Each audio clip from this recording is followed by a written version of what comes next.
সদরপুরে কালো ডিম পাড়া বিস্ময়কর হাঁসের সন্ধান। ফরিদপুর জেলার সদরপুর উপজেলার সর্দার ডাঙ্গি গ্রামে একটি দেশি হাঁস কালো ডিম পেড়ে সবাইকে তাক লাগিয়ে দিয়েছে। অবসরপ্রাপ্ত সেনা কর্মকর্তা ও চন্দ্রপাড়া বাজারের ব্যবসায়ী মোহাম্মদ ইয়াসিন সর্দারের বাড়িতে একটি দেশি হাঁস মাঝে মধ্যেই কালো ডিম দিয়ে থাকে। কেদারনাথ নামক এক প্রজাতির মুরগি কালো ডিম পাড়ার কথা জানা গেলেও দেশি হাঁসের কালো ডিম পাড়ার কথা খুব একটা ইতিপূর্বে জানা যায় না।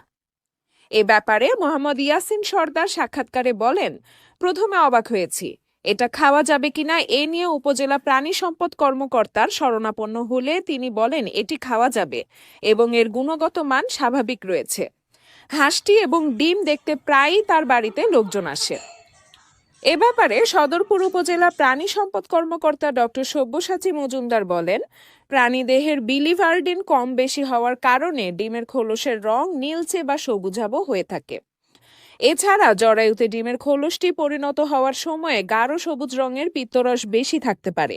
ওই দুটি উপাদান জরায়ুতে বেশি থাকলে তা থেকে ডিমটির রং কালো হতে পারে। কেদারনাথ নামের একটি মুরগি আছে যেটির মাংস ডিম সবই কালো, কিন্তু এরকম একটি হাঁসের ডিম এবং এই হাঁসটি প্রতিনিয়ত এর কালো ডিম বেড়ে যাচ্ছে। আমাদের যেটি ধারণা করছি যে ডিমের কালারটা মূলত সাদা থাকে এবং হালকা নীলাভ থাকে।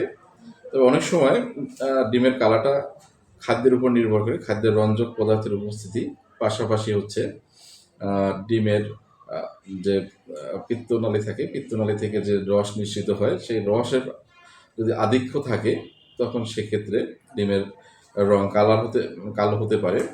তবে কালো রংটি স্বাভাবিক, এটি অস্বাভাবিক কিছু নয় এবং এই ডিমটি খাওয়া মানুষের জন্য ক্ষতিকর হবে না, এটি খাওয়া যেতে পারে। এবং যারা সংগ্রহ করেছেন তাদেরকে আমি ধন্যবাদ জানাচ্ছি এরকম একটি বিষয় মিডিয়ার সামনে তুলে ধরার জন্য। একটি দেশি হাঁসের কালো ডিম। আমাদের মোট 5টা মেয়ে হাঁস, একটা পুরুষ হাঁস আছে। একটি হাঁসে মাঝে মাঝেই কালো ডিম দেয়।